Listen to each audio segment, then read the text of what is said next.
जब से 370 का आर्टिकल हटाया गया कश्मीर के अंदर से, मोदी ने हटाया, उसके बाद से वर्ल्ड के रिकॉर्ड की सबसे ज़्यादा टूरिस्ट 1.26 करोड़ 1.62 करोड़ सॉरी। क्या आपको लगता है कि जिस मुल्क के अंदर लॉकडाउन लगा हो, जिस मुल्क के अंदर सब कुछ बंद किया हो, कर्फ्यू लगा हो, वहाँ पर टूरिस्ट जा सकते हैं विजिट के लिए? क्या एक मुल्क के अंदर जहाँ पर लोगों को आज़ादी ना मिल रही हो, मजहबी आज़ादी ना दे रहे हो और लोगों के ऊपर जुल्म और तशद्दुद हो रहा हो, लोगों की इज़्ज़तें महफूज ना हो, वहाँ पर टूरिस्ट जाते हैं? टूरिस्ट तो नहीं जाते, लेकिन फिर भी जो गैर मुस्लिम है वो जाते हैं। अच्छी से अच्छी स्कूलिंग सिस्टम, इन्वेस्टमेंट तकरीबन 3.5 बिलियन डॉलर्स की उसके ऊपर हो रही है, कश्मीर के ऊपर। तो वो सारी इन्वेस्टमेंट कहाँ जाएगी? कश्मीरियों के लिए हो रही है ना यार, कश्मीरियों के लिए हो रही है तो इंडिया वाले भी तो उतर, और वो इंडिया वाले अपने लिए कर रहे हैं, कश्मीरियों के लिए नहीं कर रहे। तो मतलब कि वहाँ पर कश्मीरी नहीं रहते। कश्मीरियों के लिए करना होता तो इतनी देर पहले ना कर देते। वो तो अपने लिए वो छीन रहे हैं उनसे, ठीक है, वो जगह उनकी उनसे छीन रहे हैं, उनका घर उनसे छीन रहे हैं, अपने लिए इन्वेस्टमेंट कर रहे हैं। एक तरफ तो हम देख रहे हैं जिस तेज़ी के संग टूरिज़्म और इन्वेस्टमेंट बढ़ रहा है कश्मीर में, उससे डबल तेज़ी के संग पड़ोसी देश में जो परेशानी है वो भी बढ़ती ही चली जा रही है। और उसी तेज़ी के संग में जो बरनौल का स्टॉक है वो भी पूरे उनके मुल्क भर से ख़त्म होता चला जा रहा है। अब हम देख रहे हैं जो टाइम ये लॉकडाउन का था, जिसमें तकरीबन मांग सकते हैं पूरे 2 साल लॉकडाउन में बीते। इंटरनेशनल फ्लाइट वगैरह आना जाना तो लगभग 1.5 साल के लिए पूरा बंद था, 1.25 साल 1.5 साल के लिए।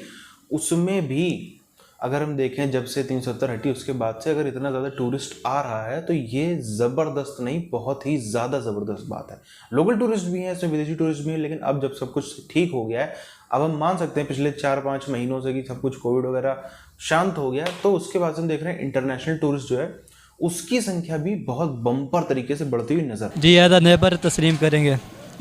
अगर इंडिया वालों ने हमारे साथ अलगाव अच्छे रखे तो हम भी उनके साथ अच्छे रखेंगे। अच्छा, मैं इस तरह से कहता हूँ कि सबसे पहले मैं मज़हब से ज़्यादा ना इंसानियत को फोकियत देता हूँ।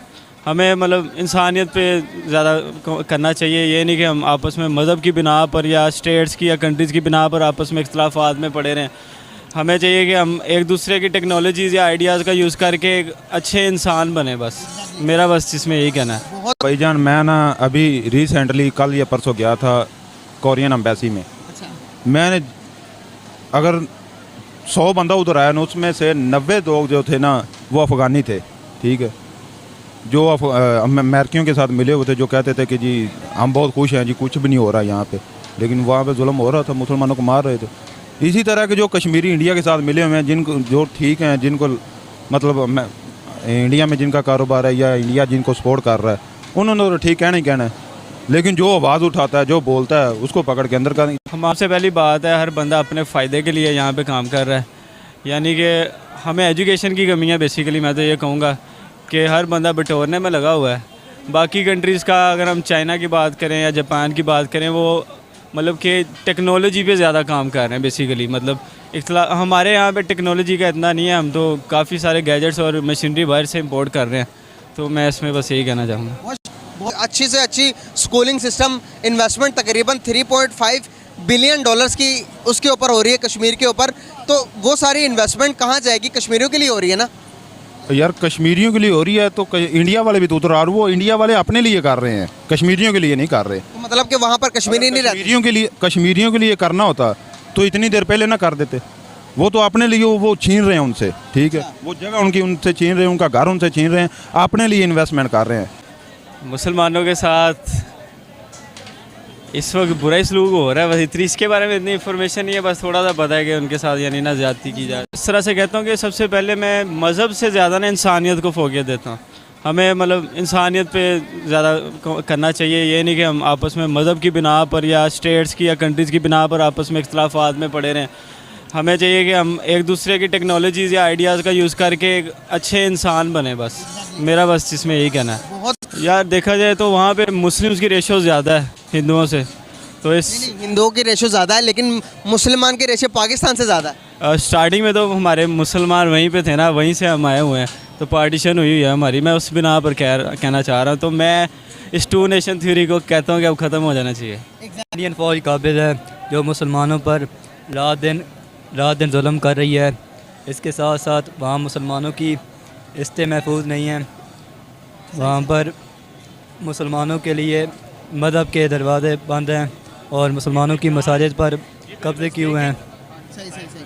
भाईजान अल्लाह पाक ने जब वाज़ह कुरान में फरमा दिया है कि हम जो है ना बुरे लोग उनकी रस्सी ढीली अल्लाह पाक कर देता है, ठीक है।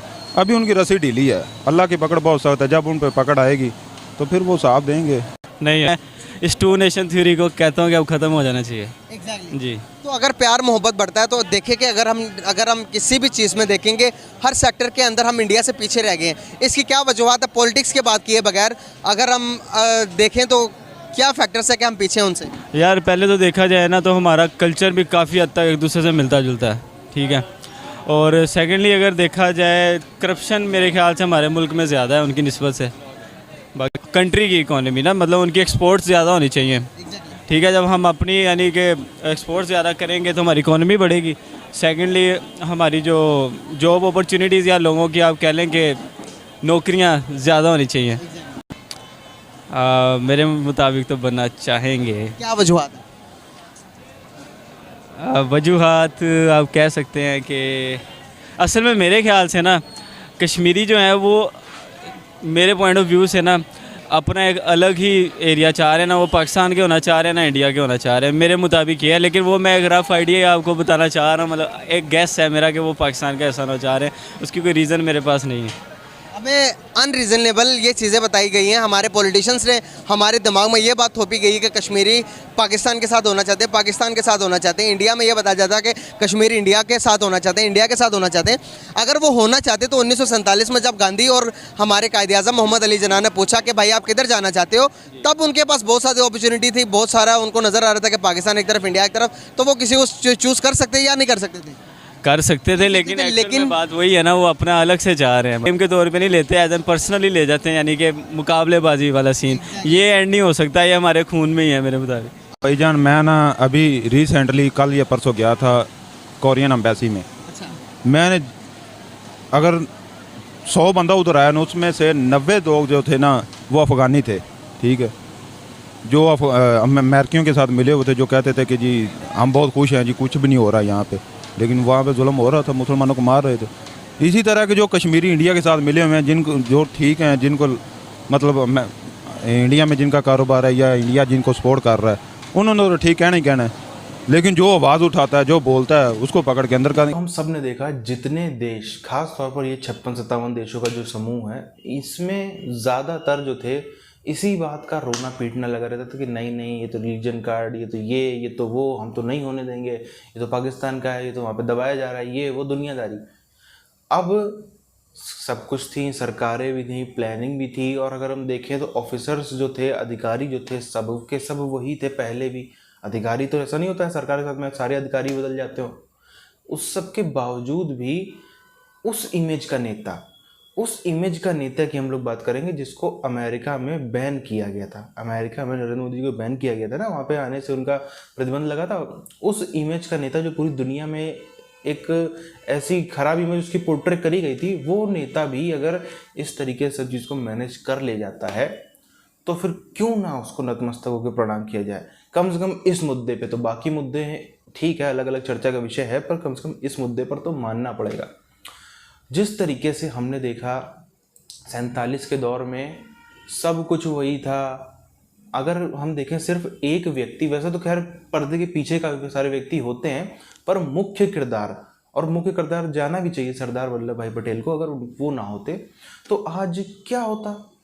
हम लोग अपने ही यहाँ पे, हम लोग किसी को उत्तर भारत से दक्षिण भारत या ईस्ट से लेके वेस्ट जाना होता, या एक कोने से दूसरे को ले जाता हो, कितने कम से कम 10 तो वीज़ा लेने पड़ जाते।